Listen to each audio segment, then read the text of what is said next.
This episode is exclusively sponsored by Boehringer Ingelheim.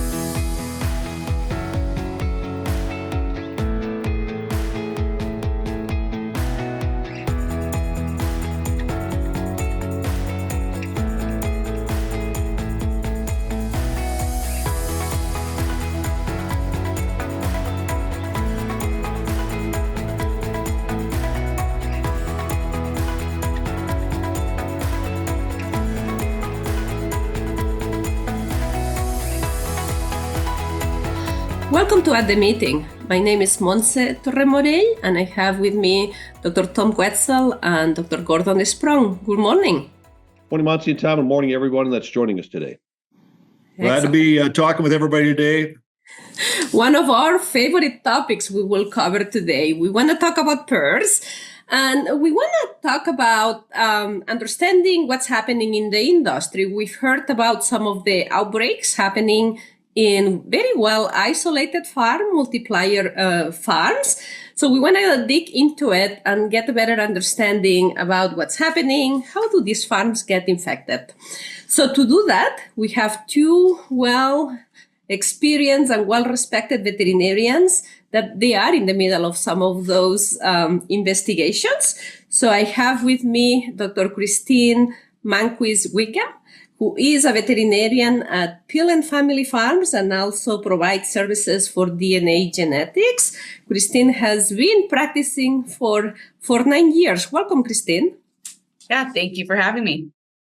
Great. We also have with us another experienced veterinarian, Dr. Bryan Myers, who's been in practice for 37 years, Bryan.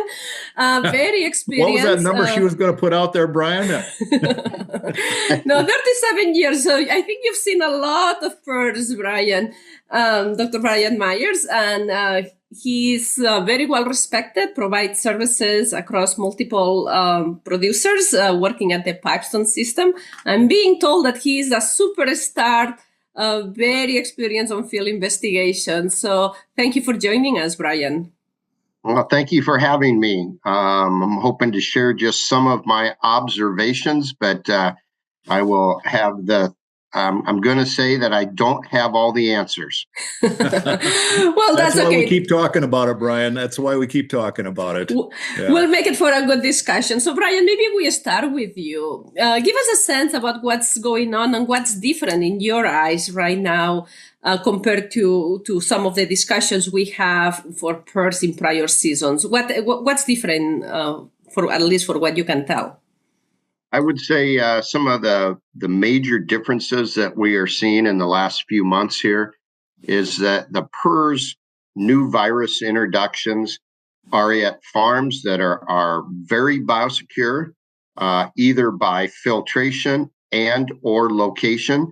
So we have very biosecure filtered farms in remote locations that have had wild virus PRRS introductions.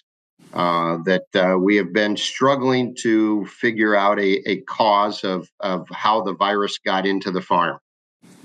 And Bryan, with a lot of those herds, and Christine, you're having the same kind of experience. Are a lot of those farms that are naive and have never seen virus before in their lifetime? Yeah, the majority of these farms that we're struggling with right now are naive farms, farms that are maybe anywhere from 5 to 15 years old that have never seen PRRS, a wild PRRS virus in the farm. Is there a specific classification that's common to all these farms, Christine and Bryan, that we can classify this particular virus? We've seen, quite a variety of viruses showing up. It's not like it's all a 144 lineage 1C. Certainly that does show up. But I would say very, very similar trends on our end of very well isolated farms with no break history. It's always a surprise when that PRRS positive shows up in some of these instances.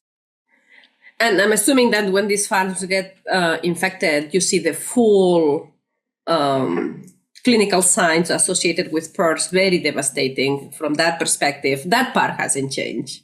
Yeah, I mean, since it's in a lot of these are multiplication, the testing is a lot more rigorous than we would see in a commercial farm. So I do feel that we are, on the forefront of early detection. So a lot of times we'll pick up the positive on testing rather than clinical picture.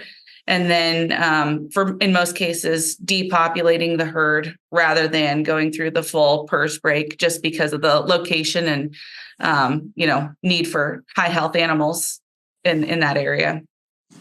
But certainly the fact that this is occurring in farms that are multiplication, where we would expect that our intensity of biosecurity is higher, would lead to a little more concern, right? But is there at the same time here, with these farms that have been around for 5 or 15 years and you never have seen virus, is one of the concerns here as you do investigations that there becomes a little bit of laxness in even these stringent protocols that are in place just because you haven't seen virus for so long on the farms, or is that not an issue? I would say that, some of these farms, there are employees on the farm that have never seen a PRRS virus introduction. So it is brand new to them. But I wouldn't say that these farms are complacent because when we do the PRRS investigations and you go through all the protocols, and the documentation on a lot of these farms is pages long, and it appears that there really hasn't been complacency on these farms.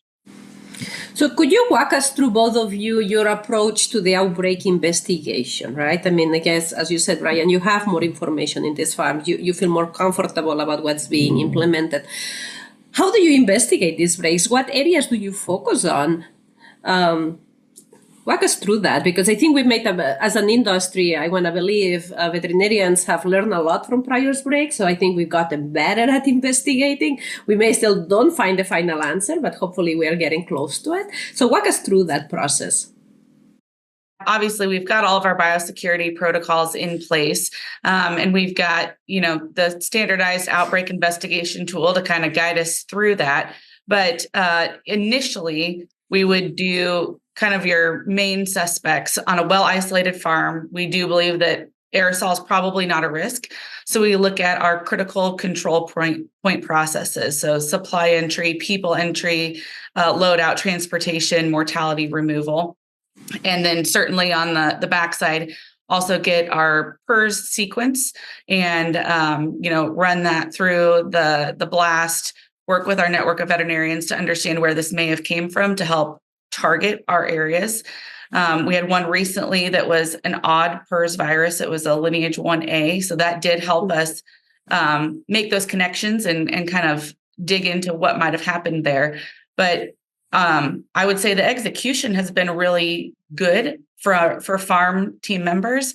It's just with the ones that we've found where we feel like we have an answer, a process did not get executed correctly. And maybe that was by somebody who doesn't even work at the farm. Mm-hmm.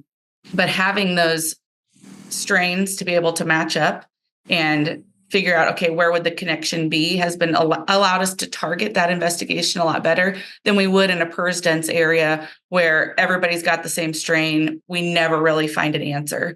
I would say the other tool that we've utilized would be video surveillance. So we've installed cameras around those critical control points so we can watch the processes and then go back to potentially the day in question and verify that those protocols were followed. And we've also then started using some GPS tools and geofencing to validate our transportation records, people entry records. And that has been pretty eye-opening to some of the processes that we thought were in place and were working well. It's amazing where, something gets swapped or somebody changes their schedule, and that would have never shown up without that GPS and geofencing. So I think we still have quite a bit to learn. But we've been able to say, okay, this was a process that failed with this PRRS break and get an answer. So could you be more specific about that process? You certainly, that is very intriguing. It's like playing detective, right? Could you, I know maybe some of the information is confidential, but could you point at, was it something related to transfer, or was it something about deliveries, or could you help us? This was an odd PRRS strain that we didn't have in our system. So luckily we had, veterinarian willing to also look at that sequence, said, hey, I've got a farm that matches this. And we worked together to look at what the connections possibly would be. In this specific case, it was supply delivery. So the driver, and it was a driver from our company, but was supposed to go in a certain order. Weather was bad that day. They switched the order, went from a PRRS positive farm, went on site at that farm. So initially we thought the deliveries were going to be off site, but they went to the farm and then came back, delivered to this multiplier. So you got bad weather, a change in schedule, something doesn't get reported. And then the supply delivery, when it was delivered, supplies ended up on the floor at the drop location. So we feel like there's probably some contamination there. Now, all of that said, the supply entry process should have stopped that virus from entering the farm. But we've got, personal accounts, GPS information, and video surveillance and photographs to show that whole process and where the breakdown was. And this virus was unique enough. We know it came from this other location. So in this situation, that's something I would never have suspected, really, that something so small as a supply deal would cause a PRRS break, but feel this was definitive. In these farms, you have such a naive population, and virus doesn't take very much from some of these strains can be very infectious, and then tracking the virus around, we've seen that. So in a very interesting case.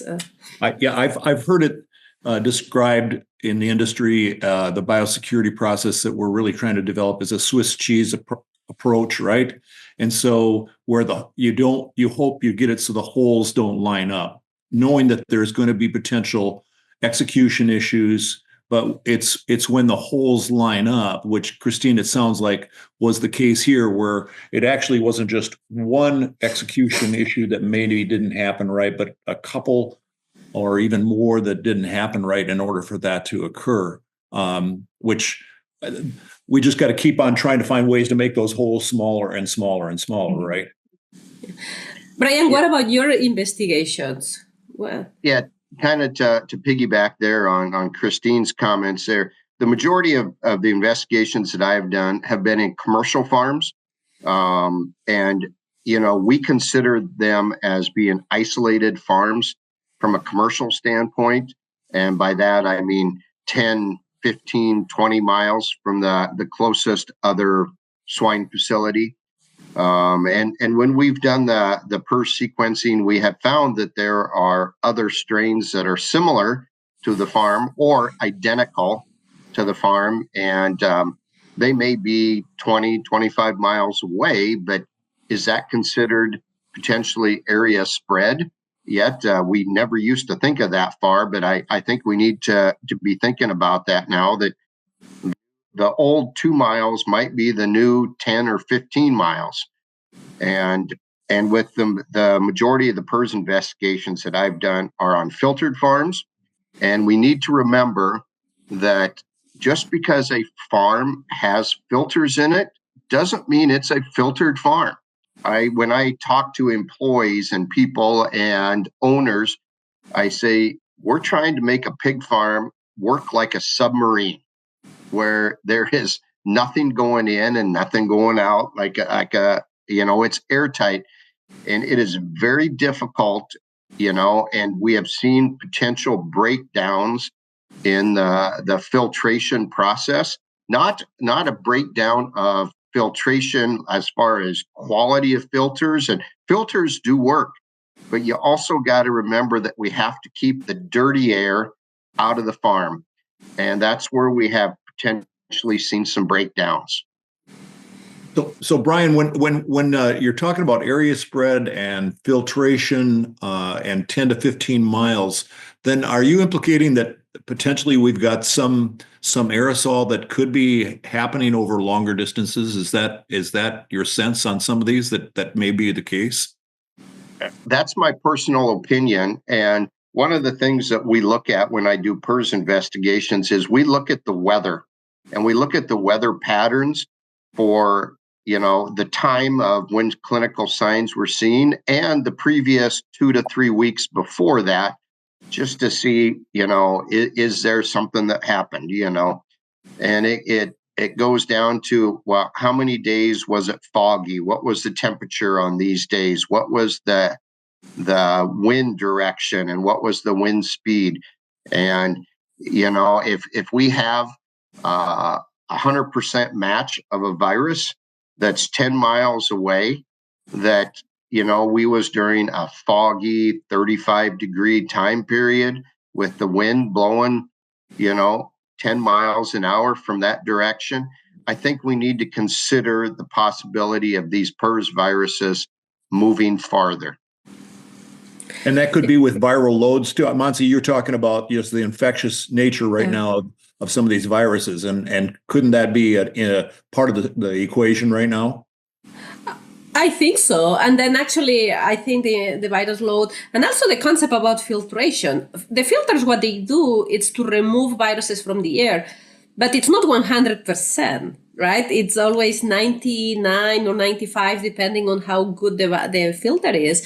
And in all these farms, there is some unfiltered air coming in because there is bypass, and maybe 5 to 10%. One time we estimated that it's unfiltered air that goes in.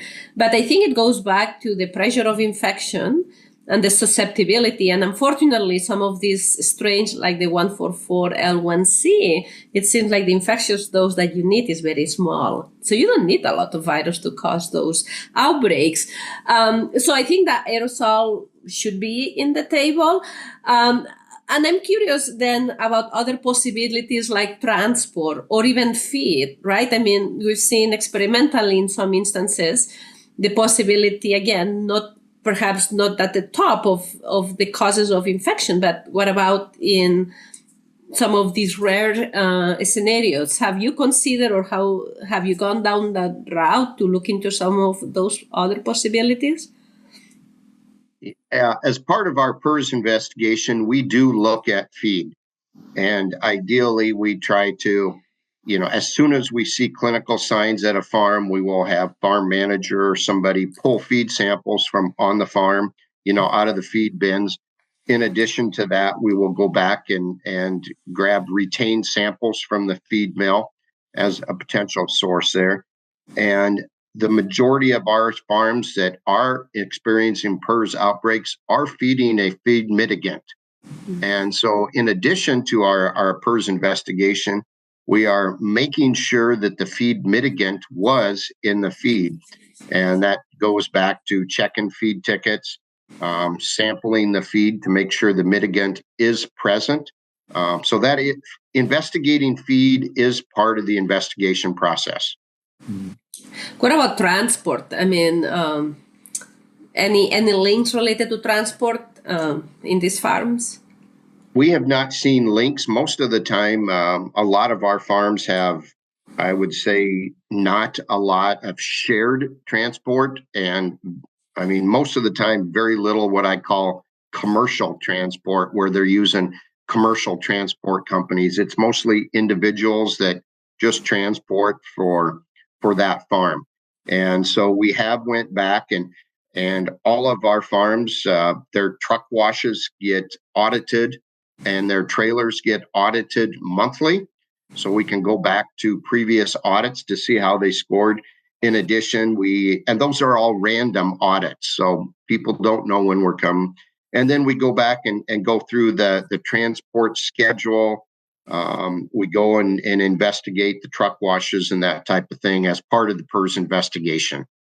And unfortunately, that has not showed as a real big source of contamination. I would say fortunately, not unfortunately. That means that transport and some of those outbreaks many years ago was at the top, right? And it's nice to see that you have already worked on addressing, at least at the multiplication level or at some of these farms, that as a possibility. I think that's good, right? And now we are dealing with some of these odd cases instead. So it's just interesting because I think in talking to other practitioners, a concern starts developing when you hear these cases that are in these remote areas, naive herds that seem to be breaking more than we've had in previous years, that something has changed, right? Or there's a smoking gun that's causing this to occur in multiple areas in different ways. And what I'm hearing today is that doesn't look like that's the case, right? That even though we do have more remote breaks this year, it's not related to something that's new or different that's going on from previous. Is that fair from Christine, your and Brian's perspective? I think it might depend on how you define remote. So our breaks that are 50 plus miles, no, I think that's process breakdown, but probably to support Brian's thought process on 15 to 20 miles, where we would have similar situations of commercial farms that are with it, isolated 15 to 20 miles. And that's where we see the lineage 1Cs coming through in filtered farms with feed mitigants, with all the biosecurity processes in place. So, I would say the same thing. Filtration has been something that we're definitely looking at.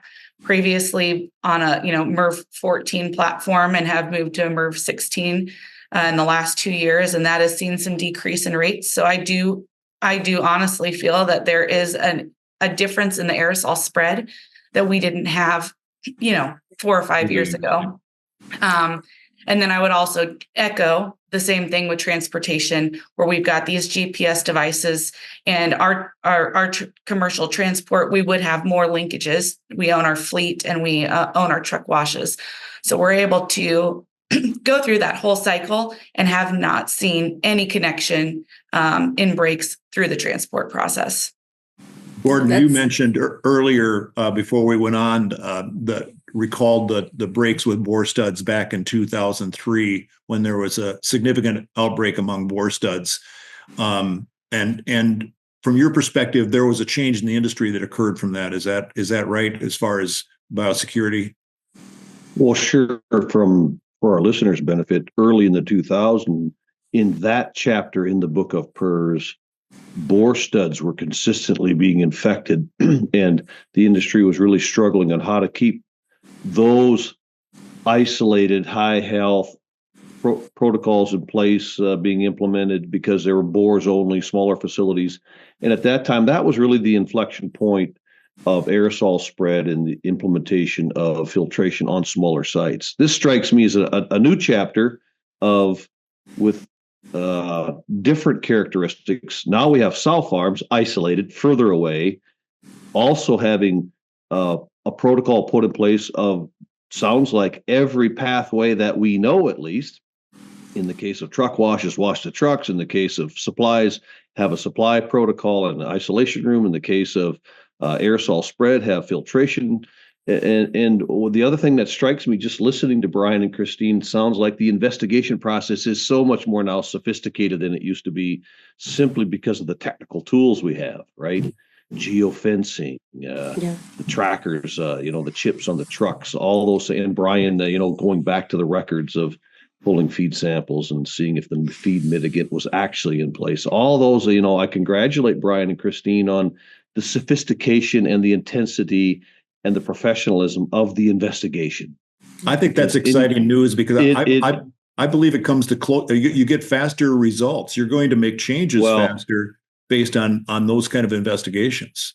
Yeah, and that's exactly where I would hope Bryan and Christine maybe could help our listeners with some concluding remarks of, okay, you did all this work, you investigated, you documented, you met with your teams. Bryan, you spent literally 10 to 12 hours a day on the farm doing a thorough investigation. What closing remarks of, okay, now you know all that, now what new knowledge have you gained, or what, if anything, are you going to do different from this point forward? On our end, I would say I've learned to, really question the process and verify the processes that are in place. We've got auditing tools, we've got all that, but in a lot of situations, even with our filtration, we assumed we were filtered. We dug in, we said, okay, we actually need to make some changes here. So never settling for the processes you have in place and consistently looking for ways to be better. I think that's the sentiment I have moving forward from my experience and goals for our system moving forward. Yeah, to add to that, on a lot of these investigations, I would say we maybe don't find exactly how that virus got into the farm, but we've identified deficiencies. And by identifying deficiencies, it has allowed us to get better or do things differently going forward in the future. So although the goal is to figure out why the virus got into a farm, the ultimate goal is what can we do better to prevent these from happening at other farms? No, that's very well said. And I think summarizing your comments, to me, the tipping point is having these tools in place. And I think technology is your friend here, given all the new developments, that then allows you to verify those processes, and identify those odd cases that probably happen more often than what we know. Many instances, nothing will happen, but maybe in one of those cases, the virus will come along. But to me, that's the tipping point, Gordon, Tom, and Bryan, and Christine, embracing new ways of monitoring or understanding really what's happening, which we didn't have in 2003 at this level. So well done. So with that, we want to thank you for joining us today and wish you luck on some of these PRRS breaks. And thank you for sharing the information with us and our audience. So see you next time at the meeting.